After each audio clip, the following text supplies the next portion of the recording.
আসলেন।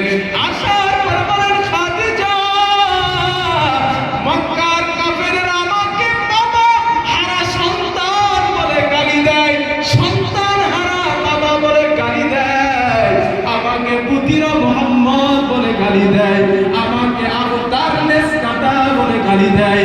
ও খাদিজা, আমি নবী আর সহ্য করতে পারি না।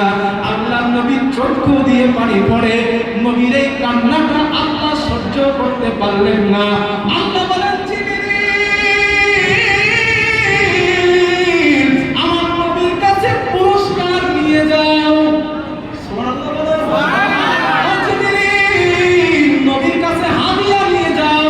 আমার নবীর মনটা বড় খারাপ, নবীর হাদিয়া দাও, মনটা ভালো হয়ে যাবে।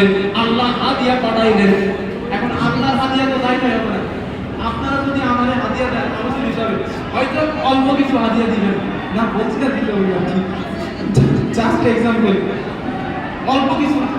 যদি আপনাদের ভারতবর্ষের প্রধানমন্ত্রী নরেন্দ্র মোদী হাদিয়া দেয়, আপনাদের থেকে ওনার হাদিয়া কিন্তু বড় বড়।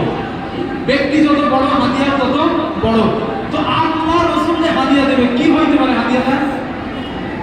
হ্যাঁ, সূরা কাউসার মুখস্থ আছে আপনাদের? কাউসার, ইন্না আতাইনাকা আল-কাউসার, এইটা পড়েন, এইটা হাদিয়া।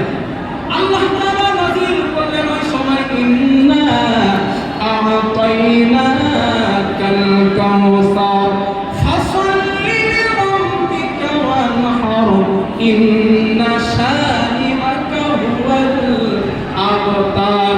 আল্লাহ বলেন, নবী কান্না করেন না, হাদিয়া দিছি। কি হাদিয়া? ও নবী, হাসরের ময়দানে কোনো পানি থাকবে না। ওই দিন একটা কাউসার, একটা পানির পাত্র থাকবে, ওইটার নাম হাউজে কাউসার। আর আপনার মন খারাপ করবেন না, আমি আল্লাহ ওই হাউজে কাউসারটা মালিক আপনাকে আমি বানিয়ে দিলাম। যার মন খারাপ করার দরকার নাই, হাউজে কাউসারের মালিক আপনি। যারা মন চাই হাউজে কাউসার দিয়ে দেন, যান। নবী শুধু হাউজে কাউসার না, ওই কাফেররা আপনারা বলছেন না লেস কাটা, আপনারা বলছেন না সন্তানারা, আমি আল্লাহ বলছি ইন্না শানিআকা হুয়াল আবতার। ও নবী, আপনি লেস কাটা না, আপনি বংশ না, আপনারা যারা গালি দেয় লেস কাটা বলে, আমি আল্লাহ বলছি প্রকৃত পক্ষে তারাই লেস কাটা, তারাই হলো আমি আল্লাহর কাছে আবতার।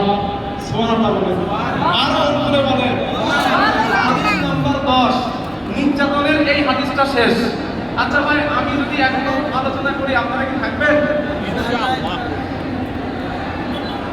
আমি আপনাদের এখানে আসার পরে কিছু ভাইদের কাছে শুনছিলাম যে হুজুর, আমরা হুজুরানি কিন্তু কারোর পছন্দ হয় না। আমি তো বড় বেকায়দায় বলছি, সর্বনাশ, আমি তো জীবনে আসি নাই ভাইদের। আমার আজকে প্রথম আসছে। আহমেদাবাদ গিয়েছিলাম এই সেপ্টেম্বরের 29 তারিখে। তো হায়দ্রাবাদ তো আসি নাই, তো না জানি আল্লাহ কি যে